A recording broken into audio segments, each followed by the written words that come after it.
Video ভালো হওয়ার পরেও কেন ভিউ আসে না জানেন? আজকের ভিডিওতে এমন কিছু কথা বলবো যেটা ছোট ক্রিয়েটররা বুঝেই না। আজ সকাল থেকেই ঘরটা খুব মেসি ছিল, তাই ধীরে ধীরে সব গুছিয়ে নিলাম। ঘরের কাজ শেষ করেই রান্নাঘরে যাব, যে রান্নাঘরটা ক্লিন করব। ঘরটা গোছাতে গোছাতে বলি, এখন মানুষ পারফেক্ট না, রিয়েল লাইফটাকে দেখতেই খুব ভালোবাসে। যেই ভিডিওটাতে আবেগ, ভালোবাসা, ইমোশন ছোঁয়া থাকবে, সেই ভিডিওটাই হবে ভাইরাল। যারা এই প্ল্যাটফর্মে কাজ করবে তারা কখনো ভাইরালের চিন্তা করবে না, তারা ভালো একটা কন্টেন্ট তৈরি করার চিন্তা করবে। একজন ভালো ক্রিয়েটর কখনোই হেলামি করে কাজ করবে না, নিয়মিত কাজ করবে, নিয়ম মতো পোস্ট করবে। যারা নিয়মিত ভিডিও আপলোড দেয়, ভিডিওর শুরুতে হুক ব্যবহার করে এবং থাম্বনেল ইউজ করে, আর অডিয়েন্সকে ভিডিওতে ধরে রাখতে পারে, তাদেরকেই ইউটিউব পুশ করে। আর একটি ইম্পর্টেন্ট কথা বলি, ভিডিও পোস্ট করেই সাথে সাথে অফলাইন হয়ে যাবেন না, কমেন্টের রিপ্লাই দিবেন। এতে করে ফেসবুক আর ইউটিউব বুঝতে পারবে যে আপনি অ্যাক্টিভ আছেন এবং অডিয়েন্স এঙ্গেজ করছে। আর প্রতিটা ভিডিওতেই থাম্বনেল তৈরি করতে হবে। থাম্বনেল একটা গুরুত্বপূর্ণ বিষয় ভিডিওর জন্য। থাম্বনেল অডিয়েন্সকে আকর্ষণ করে। অতিরিক্ত টেক্সট দিয়ে থাম্বনেল হিজিবিজি করা যাবে না, ক্লিয়ার এবং শর্টকাট থাম্বনেল তৈরি করতে হবে। যেমন রিয়েল লাইফ, সিম্পল, হ্যাপিনেস, এমন ছোট ছোট থাম্বনেল টেক্সট হতে হবে।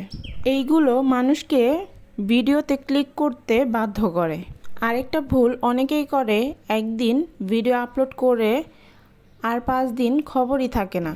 তবে এরকমভাবে কাজ করলে ইউটিউবে বা ফেসবুকে কখনোই গ্রো করা সম্ভব না। গ্যাপ দিয়ে কাজ করলে গ্রো করা খুবই কঠিন। তাই কনসিস্টেন্সি হলো সবচেয়ে বড় সিক্রেট।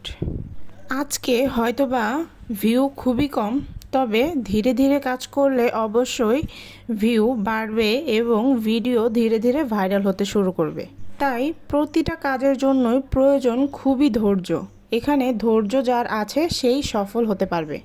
নিয়মিত কাজ করলে একদিন সফলতা অবশ্যই আসবে। এমন অনেক গুরুত্বপূর্ণ বিষয় নিয়ে আমি এই চ্যানেলে অনেক ভিডিও আপলোড করব, তাই ভিডিওটি দেখে অবশ্যই ফলো এবং সাবস্ক্রাইব করতে ভুলবে না। তোমাদের সাথে কথা বলতে বলতে আমি এখানে অনেকগুলো কাজ করে ফেলেছি। এখন রান্নার প্রসেসগুলো দেখাবো। এখানে করে নিয়েছিলাম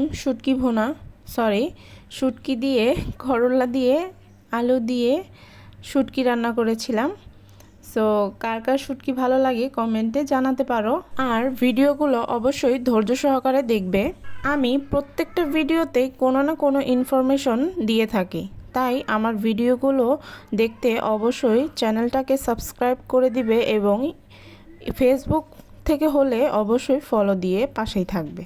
তোমরা চাইলে আমাকে জানাতে পারো কমেন্টে তোমরা কোন কোন বিষয়ে আমার কাছ থেকে জানতে চাও। আমি অবশ্যই তোমাদেরকে ভিডিওর মাধ্যমে সকল বিষয়ে জানিয়ে দেব। সাবস্ক্রাইব এবং ফলো করতে ভুলো না।